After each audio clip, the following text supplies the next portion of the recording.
Yo les crocodiles, bienvenue sur le YouTube de Fabrice Tran, alias Kaiman. Aujourd'hui, truc de dingue, truc de ouf, nous allons parler de Rage Buster. Allez, go go go les crocodiles.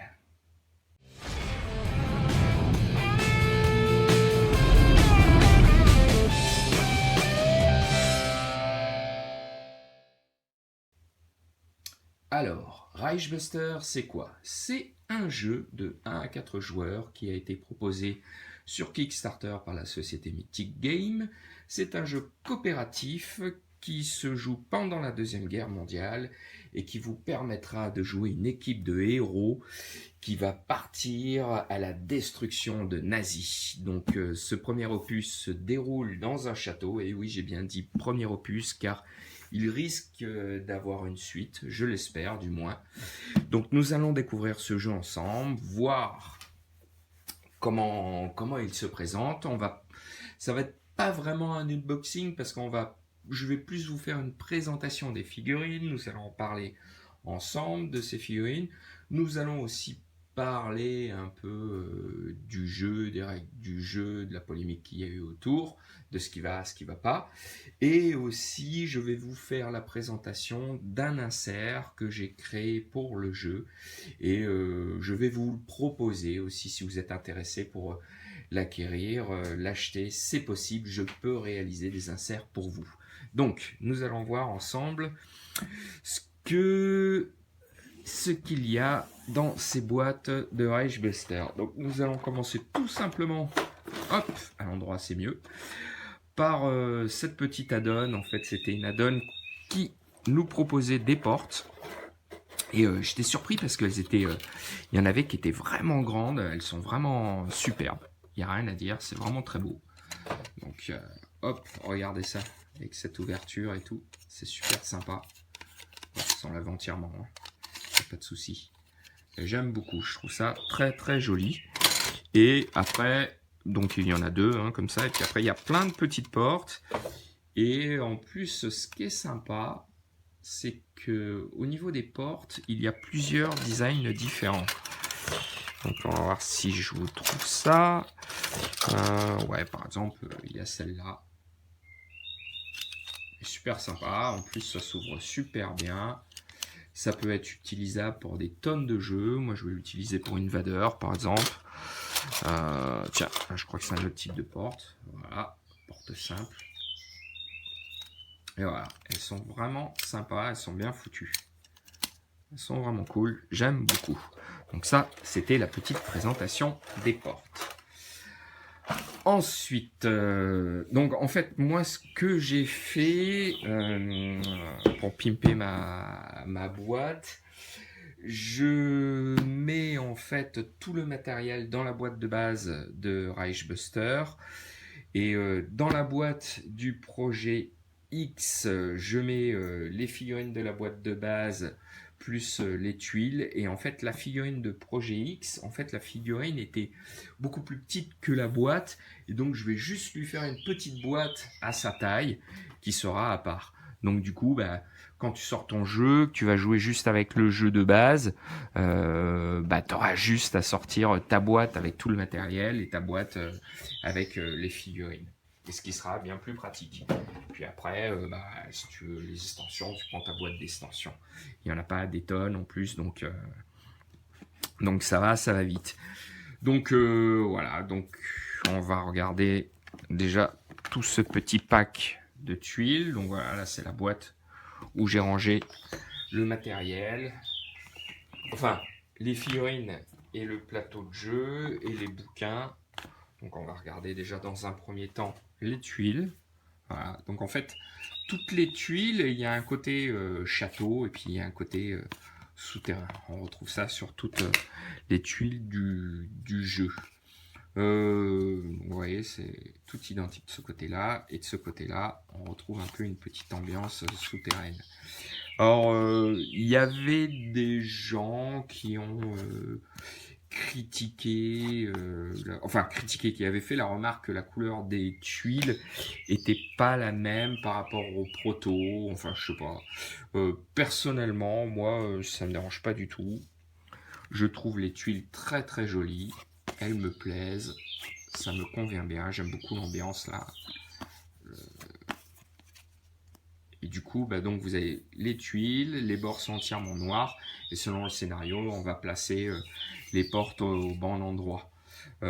L'avantage en plus de ce type de tuiles, c'est que rapidement, je pense que il y a moyen facilement de faire quelque chose en 3D. Ouais. Je verrais bien, par exemple, faire tous les murs, ou même en 3D ou en carton plume. Je pense qu'il y a moyen de faire quelque chose de joli, et je le ferai peut-être si j'ai la patience. Ouais. Et puis, mine de rien, dès que tu vas faire des décors qui vont être en 3D, l'inconvénient, c'est que tu perds du temps encore en mise en place. Donc, déjà que la mise en place, honnêtement, alors vous allez voir pourquoi j'ai créé des inserts. Honnêtement, si tu as pas des inserts, si tu crées pas des inserts, c'est un des gros problèmes du jeu. Ta mise en place, c'est 1 heure. Il faut 1 heure de mise en place sur un scénario. Donc c'est très très long. Alors que si tu fais un insert, allez, en 10 minutes, c'est bon, même pas, tu as fait la mise en place de ton château. Voilà, donc des très très jolies tuiles. Moi, je suis fan des tuiles. Les illustrations sont très belles. Vous pouvez voir, regardez, c'est du carton très épais. Donc, super matos là-dessus. Là, on va avoir petit livret de mission du projet X. Voilà comment, par exemple, voilà la mise en place d'un scénario. Vous pouvez voir, il y a énormément de matériel, il y a énormément de choses. Donc, si vous faites pas, si vous créez pas vos propres inserts, ou si vous n'avez pas un insert, c'est clair que ça va être compliqué. Donc, quand on reçoit le Kickstarter, on a tout en français et en anglais. Voilà. Voilà comment ça se présente. Ça, c'était les petits scénarios annexes. Et là, nous avons le livre de règles. Donc, joli livre de règles, hein, tout en couleur. Bien sympa. On regrettera quand même, enfin, personnellement, qu'en termes de fluff, bah voilà, il y a juste 1 page. Donc, je trouve ça un peu dommage. J'aurais espéré un peu plus de fluff. Ça, c'est la première remarque que je ferai sur le livre de règles. La deuxième remarque, et ben, malheureusement, la rédaction du livre est bizarre, et il n'y a pas d'exemple de tour de jeu, il y a un peu tout qui est mélangé. C'est assez compliqué d'accès, et honnêtement, j'ai dû lire le livre de règles 3-4 fois, mater des tonnes de vidéos de parties. Et il y a ah oui, alors une chose importante aussi sur les règles, il faut aller sur le forum de Cool Mini or Not pour récupérer toutes les aides de jeu, tous les FAQ, tout ce qui a été fait. Il faut savoir quand même que sur un livre de règles qui fait 30 pages, on a presque 15 pages d'FAQ. Donc c'est énorme, il y a énormément de choses. Dans les FAQ, c'est beaucoup de précisions sur les règles. Il y a même des choses dans les FAQ que j'ai pas trouvées, par exemple par rapport au wording. Il pourrait être encore plus compliqué, plus complet. Donc honnêtement, le livre de règles mériterait des pages supplémentaires pour être plus détaillé, plus fouillé, on va dire mieux foutu, quoi. Et donc ça, c'est la première chose qui peut rebuter un peu les gens par rapport au jeu, c'est que quand on voit le livre de règles comme il est présenté, on a l'impression que ça serait presque un jeu expert, alors qu'en fait, non. En termes de règles de jeu, il est très simple. Une fois qu'on a fait 2-3 parties, ça roule tout seul, on connaît le truc nickel. Mais là, malheureusement, faut bien 2-3 parties, parce que sinon, on passe notre temps la tête dans le livre de règles, dans les facs, un peu partout, à chercher des informations. Donc, c'est un jeu qui va demander un certain investissement à cause de la façon dont il a été rédigé. C'est dommage, parce que c'est vraiment un très bon jeu. Et donc, voilà. Moi, je vais vous montrer, je suis allé sur le forum de Cool Mini or Not, et la première chose que j'ai fait, je me suis imprimé, bon là je les ai imprimés en double, je me suis imprimé des aides de jeu pour les pour tout ce qui est token. Parce qu'en fait, vous allez voir que tous les tokens ont plusieurs logos. En fait, ça va correspondre à votre loot pendant le jeu. Et en fait, vous allez passer votre temps dans le livre de règles afin de comprendre ce que fait chaque objet. Et là, avec les aides de jeu, vous avez les explications qui sont complètes juste à côté. Donc, ça va vraiment vous aider. Vous allez gagner du temps là-dessus. Donc, c'est vraiment important de... Enfin, si vous voulez avoir un jeu qui est beaucoup plus fluide, je vous conseille honnêtement de l'imprimer. Ça m'a vraiment énormément aidé, sinon on perd encore plus de temps sur le plaisir de jouer, quoi. Alors que le but quand même est le plaisir de jouer. Là, on arrive sur le livre de mission. Voilà, qui est bien expliqué, le livre de mission. Voilà, il y a aussi un mode raid qui va permettre de tirer au sort des scénarios, la map, et qui va pouvoir donner de la rejouabilité à notre jeu.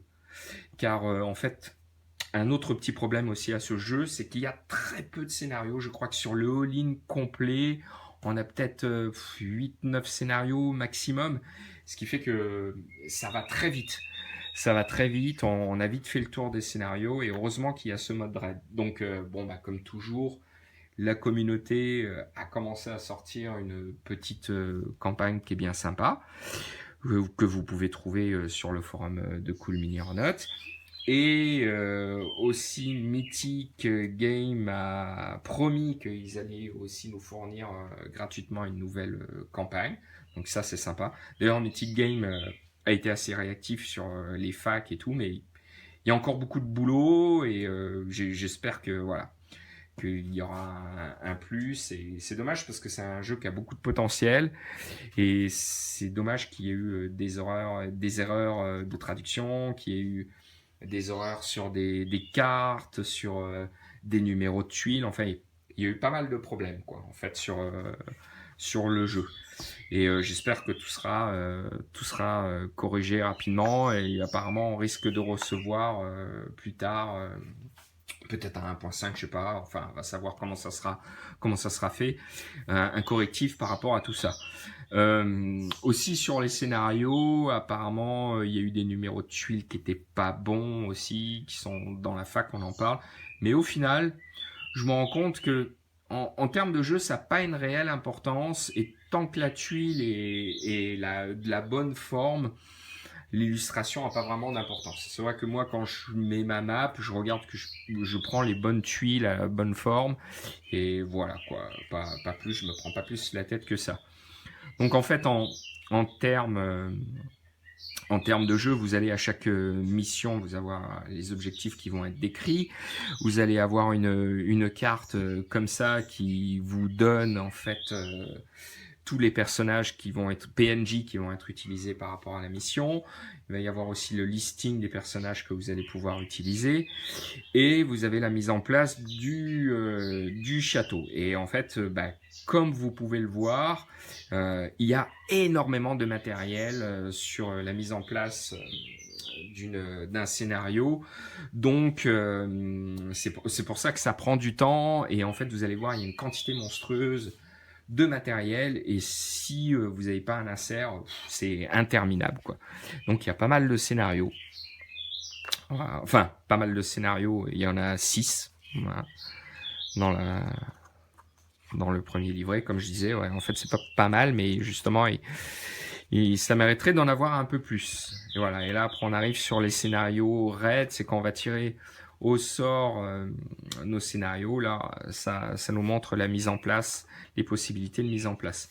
Là, nous allons avoir une description de carte de PNJ. Alors ça, c'est super bien foutu. Sur la carte, vous retrouvez toutes les caractéristiques. Donc, combien de dés il va lancer en attaque, combien de dés en combat corps à corps, combien il est en défense, combien de figurines maximum sont possibles sur le plateau de jeu. Ça, c'est le soutien. Donc, en fait, c'est par rapport admettons, une figurine va lancer 4 dés, et puis s'il y a d'autres figurines, elle va rajouter ce bonus par figurine. Donc voilà, avec le descriptif des personnages. Là, on a aussi le descriptif de la carte d'unité et on va retrouver dessus donc les nazis, ce qu'ils vont faire, quelles sont leurs capacités. Voilà, ça c'est super bien foutu, ça c'est génial. Et justement, ce qui est dommage, vous allez le voir, sur les cartes de héros, eh ben, on retrouve pas du tout ça. Donc c'est pareil, je suis allé sur le forum Cool Mini or Not pour imprimer des aides de jeu qui m'ont aidé pour avoir la même chose pour les personnages. C'est dommage qu'il n'y a pas eu la même chose pour les personnages.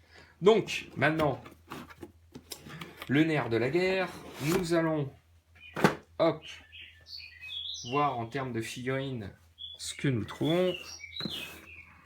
Donc ça, c'est les figurines de la boîte de base. Alors, qu'est-ce qu'on va trouver de beau dans cette boîte de base? En même temps, on va regarder les figurines qu'il y a dans la boîte et puis on va un peu les commenter, voir ce qu'il y a de sympa. Alors, moi, un truc que j'adore, typiquement, j'ai trouvé ça génial, c'est les plateaux de jeu comme ça, en plastique 3D. Je trouve ça super joli, super bien foutu. En termes de peinture, je pense que je vais m'éclater là-dessus. Je trouve que c'est vraiment bien fait. Et en plus, une petite mention spéciale, un petit truc qui est génial, c'est que regardez, là, les emplacements sont incurvés. Donc en fait, quand tu vas mettre tes cartes, tu appuies sur le côté, hop, ça va lever ta carte et tu vas pouvoir la prendre facilement. C'est ingénieux, fallait y penser, je trouve ça super bien fait. Donc là, on va y poser les objets, là on va y poser notre carte de personnage, main droite, main gauche, enfin ça importe peu les deux armes que vous allez avoir. Et là, les 4 compétences qui sont possibles pendant le jeu. On arrive aux figurines. Donc, hop, les héros. Voilà. Petite mention spéciale sur les héros. Les sculptures sont hyper détaillées. C'est super bien foutu. Rien à dire. Les héros sont magnifiques. Voilà, c'est super joli. J'aime beaucoup. Très très jolie figurine. Là, en termes de peinture, il y a vraiment de quoi se faire plaisir. Bon, ça peut demander quand même pas mal de temps de travail parce qu'il y a énormément de travail. Regardez sur une figurine comme ça, le nombre de détails qu'il y a par rapport à son sac à dos, ses armes, ses objets. J'ai eu un petit problème sur cette figurine. Elle est censée avoir une pipe dans la bouche et je crois qu'elle n'y est pas. C'est pas grave. La pipe sera transformée en cigare. Voilà, celui-là, super sympa avec ses doubles canons. Super figurine. Et alors, petite mention spéciale, un truc que je trouve génial qui te met tout de suite dans l'ambiance. Tous les socles des figurines sont texturés. Et ce qui est encore plus sympa, c'est que ils sont tous texturés différemment. Donc ça rajoute une ambiance supplémentaire. Donc, voilà, en termes de perso, c'est très très beau. Voilà, ça c'est le petit scientifique. Bien sympa aussi. Moi j'aime beaucoup. Un personnage, un des big boss qu'il faut tuer dans un des scénarios d'ailleurs. Voilà, ça aussi c'est un petit truc que je regrette en termes de scénario. On retrouve un peu souvent la même chose, quoi. C'est il faut aller tuer le boss, voilà, quasiment tout c'est vraiment on fonce tout droit et on tue le boss. Donc c'est un peu dommage. J'aurais aimé des scénarios un peu plus variés, mais bon, voilà. Après, dans la mécanique du jeu, par contre, c'est super intéressant parce qu'on a une première partie du jeu où on va faire de l'infiltration, de l'assassinat, et puis une deuxième partie du jeu où là c'est plus de la baston. Donc il y a 2 mécaniques qui sont différentes, c'est super intéressant. D'ailleurs, si vous avez l'occasion de regarder des vidéos de parties, par exemple sur le YouTube de État des jeux, on voit pas mal de choses. Il y a pas mal d'autres youtubeurs aussi qui ont fait des parties de Rage Buster. Donc vous aurez l'occasion de découvrir ça. Peut-être moi aussi, j'aimerais bien peut-être je vous ferai une vidéo de partie, ce sera l'occasion de vous présenter le jeu. Et voilà, donc là on a une grosse figurine qui est super sympa. Voilà. Pas mal de détails aussi. Il y aura pas mal de boulot de peinture à faire dessus, mais il y a de quoi vraiment se régaler. Et il y a une seconde boîte. Voilà, ça c'est la seconde boîte que nous trouvons dans la boîte de base de Rage Buster. Donc, hop.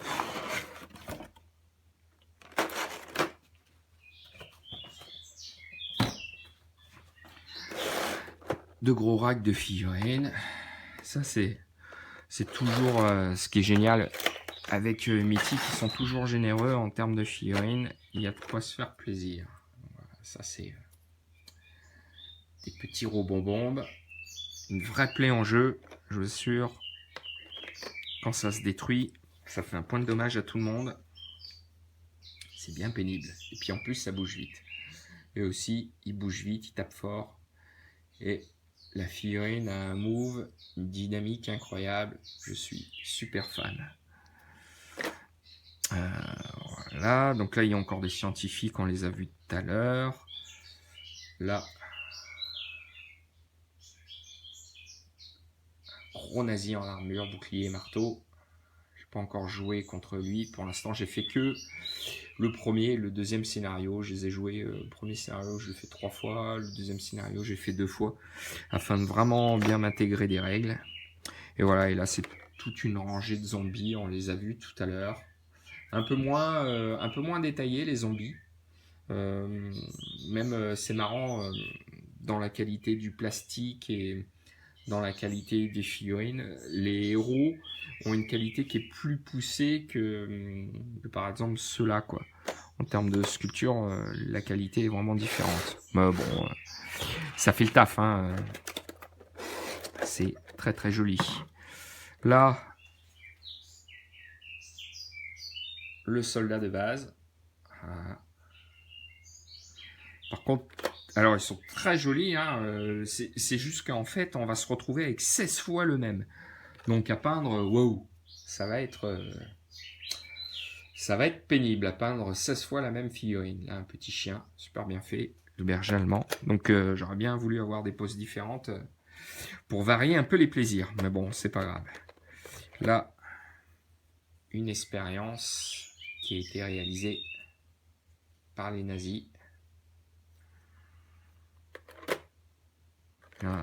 Là, super figurine. Celle-là est vraiment sympa. Son gros canon. Super classe. Voilà. Et là, un officier.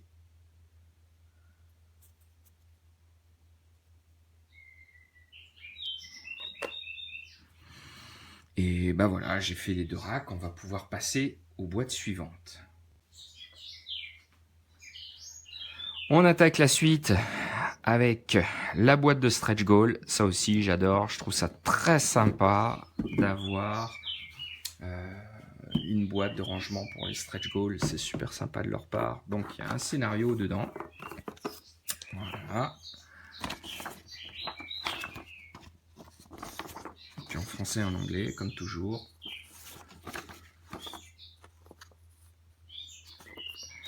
Et on attaque la petite boîte de stretch goal. Allons voir ce qu'il y a dedans. Enfin, petite boîte, elle est plutôt conséquente quand même. Alors, sur ce premier rack, on va retrouver une pose différente, un peu différente de soldat. Une pose différente de scientifique, super sympa, j'aime beaucoup. La figurine, elle est top, super sympa. Des nouveaux zombies, bien cool avec leur truc sur la tête. Ils vont être marrants à peindre. Hop, une nouvelle pose de zombies. Voilà. Et une une nouvelle pose de chien. Enfin, d'expérience nazie. Je ne sais pas si on peut vraiment appeler ça des chiens, mais on a aussi le compteur d'alarme. Voilà, réalisé en figurine. Parce qu'en fait, le jeu, il va y avoir une partie de jeu le compteur d'alarme va avancer chaque tour. Et après, au bout d'un moment, l'alarme va être déclenchée. Et là, les méchants vont arriver de partout. Et hop, le dernier petit truc. Des tokens qui correspondent en fait. Ça va être donné à chaque joueur. Et chaque joueur en fait va pouvoir placer son token pour l'ordre d'initiative. Donc chaque joueur va dire bah tiens, lui il joue en premier, deuxième, troisième, quatrième. Et ce qui est marrant, c'est qu'après l'alarme, en fait, tout va être posé aléatoirement, car en fait, dans la panique, eh ben, on ne peut pas toujours gérer comme on le voudrait. Donc là, dans cette boîte-là, on va retrouver un deuxième gros, comme ça. Voilà, donc super sympa. J'ai vu qu'il y avait un scénario où tu les avais, donc ça allait bien piquer. Hop, là c'est pareil, c'est notre petite araignée bombe là, avec une forme différente. Eux, que j'aime beaucoup là. Des gros balèzes avec un gros marteau. Je suis pas pressé de les avoir en face de moi, eux. Ils doivent bien piquer. Lui aussi, super sympa. Avec sa canne et tout. Il a un pur look. Et un bon méchant. Comme on les aime. Voilà. Et pareil, une petite tourelle de tir là, avec les petites flammes, super sympa. Ah, les figurines, dans l'ensemble, rien à dire. Hein. Elles sont vraiment détaillées, elles sont super jolies. En plus, c'est elles sont assez grandes. Donc en termes de peinture, ça va être plus facile. Parce que franchement, le 28, c'est pas ce qu'il y a de plus facile en termes de peinture. Là oui, bah, je vous ai montré une figurine d'alien, là, parce qu'en fait, il y a des aliens aussi. C'est le bordel. Hop, gros loulou qui nous crache. On sait pas trop quoi. Mais on n'a pas envie de le recevoir en plein visage. Et des héros. Donc en termes de jeu, en fait, chaque héros va avoir son deck de cartes avec des capacités différentes. Lui, il est super sympa.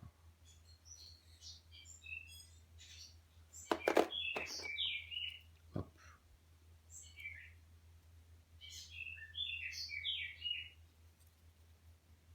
Super figurine. Lui aussi, une bonne petite pose dynamique avec son flingue. Le petit guerrier maori qui va bien avec sa lame. Bien sympa. Et sur son bidon là, petite pose pépère. J'aime beaucoup. Puis toujours avec ces petits socles texturés là, ça rajoute un petit truc, j'aime bien.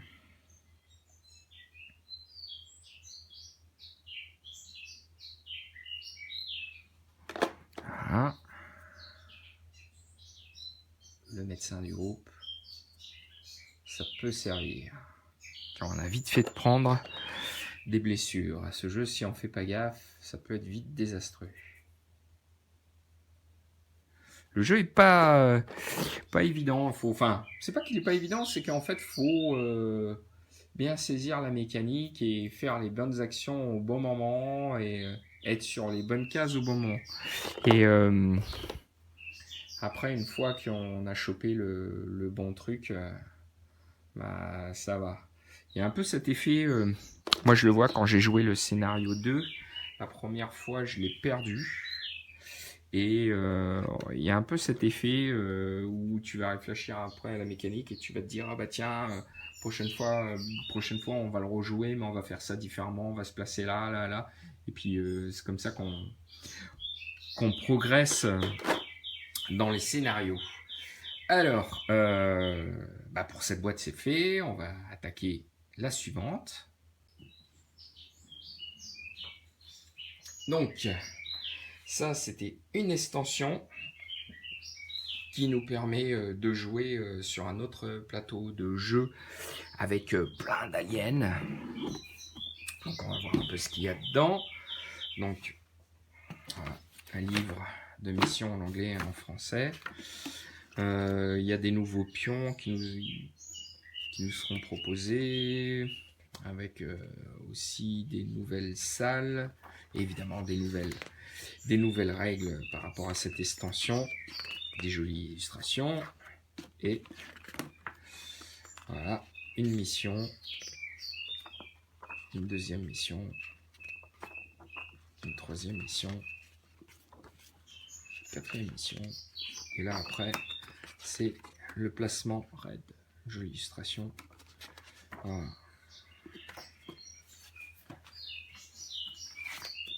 Donc, voyons voir ce qu'il y a dans cette boîte.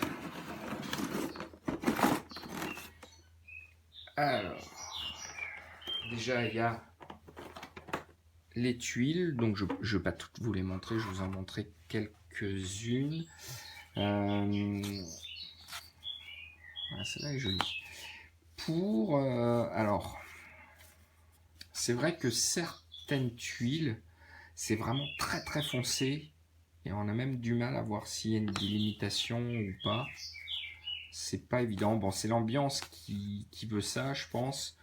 Donc bon, voilà, c'est un parti pris artistique, hein. Moi j'aime bien, ça me dérange pas. Après bon, c'est possible que pour la visibilité, pour certaines personnes, ça peut gêner. Bon, après on fera avec, elles sont jolies quand même. Et là, j'ai adoré cette extension, il y a vraiment des figurines super sympas. Donc on commence. Les premières figurines, là, c'est un peu de style différentes, mais c'est un peu les mêmes, là, des petits aliens. Les socks sont trop sympas. Les socks sont super jolis. Donc, voilà, petit alien, retourne sur ton socle, et deuxième petit alien. Voilà.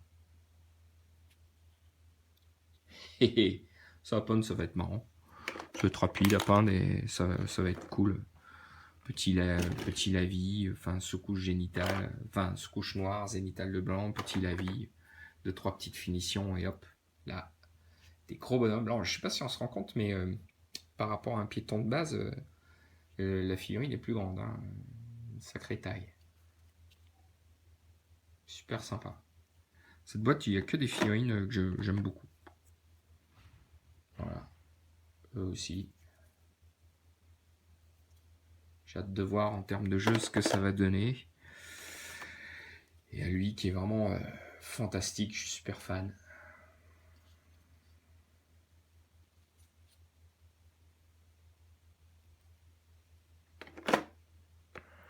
Et aussi, ils sont bien cool. Ils ont un bon petit mou avec leur arme bizarre là. Un super beau alien. Lui, une sacrée trogne. Il est super classe. Puis encore une fois, alors regardez le socle, c'est super bien foutu, quoi. Il y a vraiment de quoi faire en termes de peinture. Lui, il est vraiment incroyable. Il y a eux aussi, il y en a deux. Voilà, pareil, regardez le socle, super classe. J'aime bien avec leur gros canon et tout. Je trouve la figurine terrible, j'adore. Et là, à l'alien, je sais pas si... Ouais, super classe, j'aime beaucoup la figurine, le socle est terrible. Je me demande si je vais le laisser dans cette pose. Si je vais pas le redresser pour qu'on voit mieux son visage, en fait. Parce que là, on voit le crâne, mais du coup, on voit pas son visage. Je sais pas si je vais pas changer sa pose. Je trouve ça super sympa d'avoir mis des caisses et tout sur le socle. Ça te rajoute vraiment... ça te met une super ambiance au jeu, quoi. Ça, je trouve ça super sympa, quoi. Là, on a un petit portail. J'ai pas regardé encore ce que ça fait en termes de jeu, mais ça doit être bien sympa.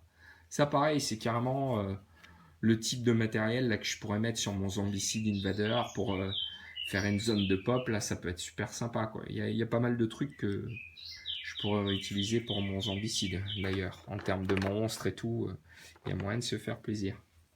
Lui qui est super classe. Il y a un genre de sorcier alien. Ah, très beau socle et tout. Ah, il n'y a rien à dire, hein, les figs, figurines sont super.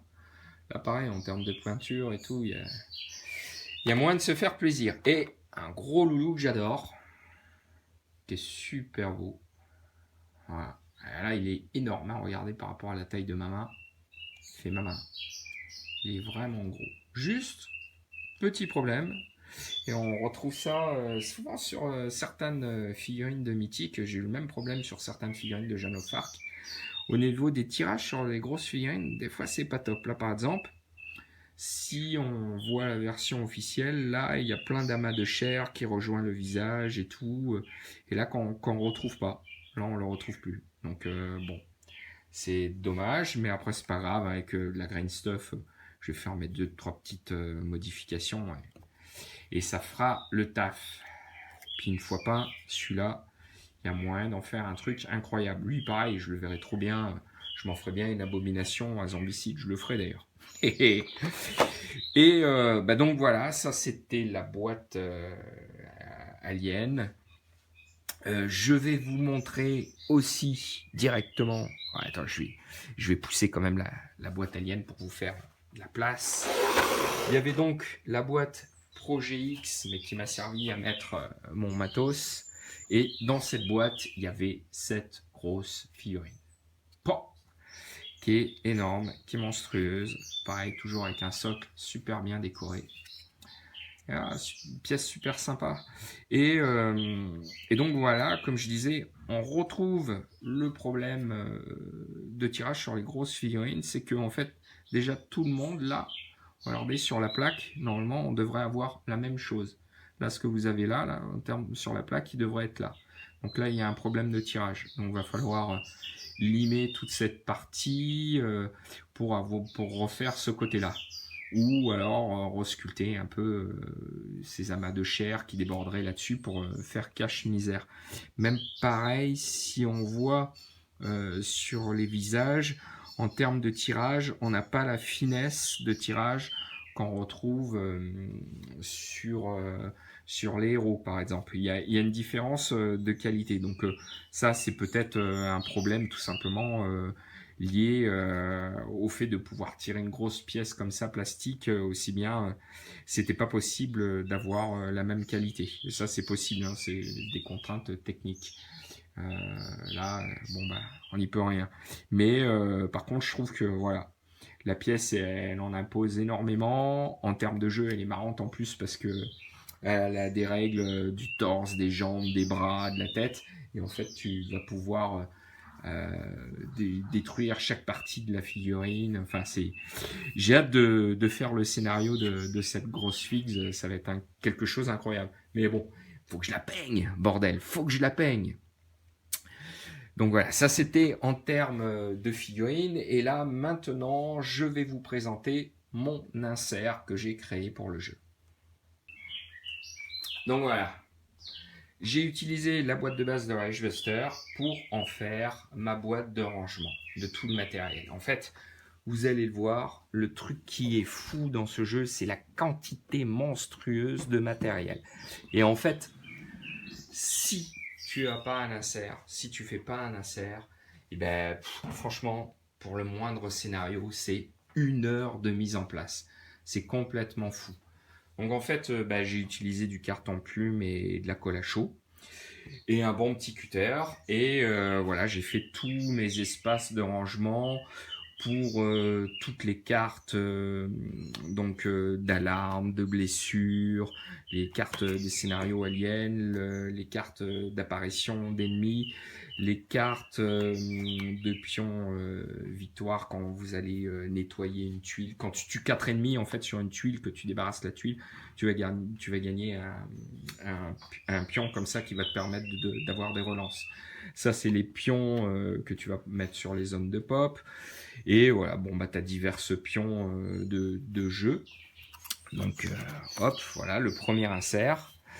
Là, il y a encore tous les pions de loot. Ça, c'est ce que je vous avais montré au début. Il y a la version pion aussi. Il a des petites réglettes.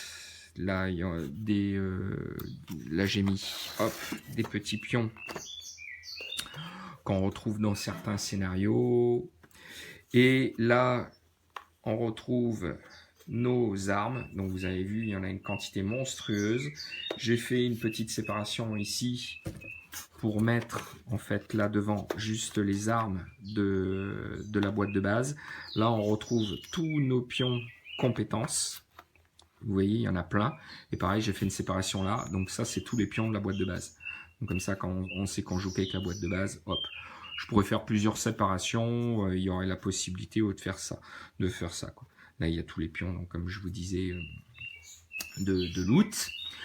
Là, j'ai gardé un espace. En fait, tout simplement, je peux, quand je vais faire une préparation de scénario à l'avance, mettre tous mes pions compétences, armes, et mes pions loot du scénario qui va être utilisé, et tous les tokens que j'aurai besoin pour le scénario. Et du coup, hop, j'aurai déjà tout prêt. Et une fois que j'arrive, que je joue avec mes copains, que je vais au club, hop, je sais que je sors tout est là. Tout est prêt, voilà. Comme ça je gagne du temps, encore plus de temps dans ma mise en place. Et alors, hop, un troisième rack, ouais, pas de troisième Reich, hein. Troisième rack. Vous voyez, mine de rien, c'est monstrueux. Là, on a 3 racks de pions pour la mise en place de notre plateau de jeu. Donc là, nous allons avoir les portes avec leur indice d'ouverture. Là, on va avoir des trappes. On a encore des pions qui servent pour certaines extensions. On a là nos réglettes qui servent pour certaines extensions et les réglettes d'alarme. Et là, nous avons des cartes qui vont servir sur certains scénarios. En fait, quand tu arrives sur la tuile, tu retournes la carte et ça te rajoute un événement supplémentaire. C'est sympa, ça te permet de rajouter de la diversité sur un scénario quand tu vas le rejouer. Donc ça, c'est pas mal. Et puis, bon, voilà, un petit rack AD que je me suis fait. Et là, je me suis fait donc un rack où on trouve toutes les cartes du all-in et j'ai mis des petites intercalaires pour séparer certaines sections. Donc là, on va prendre un exemple. Là, on a les cartes de méchants. Là, les cartes de héros. Donc un petit texte de présentation de héros. L'équipement qu'il a, équipement avec la compétence. Derrière, un petit texte également. Donc ça se présente comme ça. Là, ensuite, derrière, on a des scénarios, les fiches comme je vous disais. Là, c'est les fiches de scénario pour le raid. Des petites aides de jeu, voilà. Et le truc, je vous en avais parlé, c'est ça. C'est ce que j'ai téléchargé sur le forum Cool Mini. Un grand merci, m'empêche à toute la communauté qui a sorti ce genre d'aide. Sinon... ça serait très compliqué de jouer. Là, par exemple, en fait, chaque perso, vous avez vu les compétences, les armes et tout, ont des capacités spéciales. Et en fait, sur ces fiches, vous avez tout le descriptif de ces aides de jeu. Donc, c'est vraiment hyper important de les avoir. Sinon, c'est compliqué, quoi. Comment se présente aussi un deck de héros. Donc on prend par exemple Brick et puis voilà, en fait en début de partie il a plusieurs cartes, il a un deck de cartes qui lui est attribué, on voit avec sa petite photo en haut. Vous allez commencer à partie en main avec les 2 cartes de ces 2 super pouvoirs. Là, on voit que le dessin est un peu différent et vous allez avoir d'autres cartes, 2 autres cartes et puis après petit à petit vous allez en piocher tous les tours, tout ça. Et vous allez jouer soit la ligne du haut ou du bas qui va vous donner des pouvoirs. Je pense que je vais faire une esprit partie, je ferai une vidéo esprit partie pour vous montrer ça un peu plus en détail. Pour revenir sur le rack, ceux qui voudraient le réaliser, en fait, c'est tout simple. Un rack comme ça, c'est une feuille A4. Voilà. Tout simplement une feuille A4. Et puis en fait, je vais vous montrer un truc. Comment j'ai fait pour connaître mes distances. Là, tout simplement, bah, tu te dis, là, je vais mettre ma rangée de pions, donc je pose un pion, deux pions, trois, puis hop, je vois mes séparations qu'il me faut, et puis je vais coller à fur et à mesure, je vais faire tout mon petit truc comme ça. Si certaines personnes n'ont pas le temps de faire un rack, ont la flemme et voudraient le faire, je peux le faire pour vous, c'est possible. Euh, Par contre, ce qu'il faut savoir, c'est que faire un rack comme ça pour une boîte de jeu, eh ben, c'est une journée de travail complète, donc ça prend un temps monstrueux. Plus il y a l'achat du matériel, donc ça va forcément demander une certaine somme pour cet investissement. Mais c'est clair que si vous possédez le jeu, si vous faites pas ça, ça peut être démotivant de sortir le jeu à cause de ça, quoi. Alors, bon, bah voilà, si vous êtes intéressé pour la fabrication d'un rack, n'hésitez pas à me contacter. Sinon, bah, que penser du jeu dans la globalité, les points positifs, les points négatifs. Donc, je vous dis, les gros points négatifs, c'est que voilà, le livre de règles, c'est vraiment un bordel. Il y a une grosse FAQ, une mise en place qui est très longue. Mais le point positif, c'est que le jeu est vraiment sympa, il est bien immersif. Moi, je m'amuse beaucoup. Voilà, même en jouant en solo avec 2 persos, ça va, ça passe. 4, je pense que ça serait plus difficilement jouable de jouer seul avec 4 persos. Et voilà, il a un beau potentiel ce jeu, mais il faut vraiment s'y plonger dedans. Il va demander vraiment beaucoup d'investissement dans le rangement, dans les règles, dans tout, quoi. Mais voilà, c'est un beau KS, il y a du beau matos, il y a de quoi faire. Donc bah, j'espère que ça vous a plu cette grande vidéo ou petite vidéo les crocodiles. N'oubliez pas de faire un petit tour sur mon Tipeee, mon Facebook, vous abonner, le petit pouce bleu, enfin vous connaissez la chanson. Et je vous dis à très vite pour de prochaines vidéos. Allez, bye bye bye les crocos.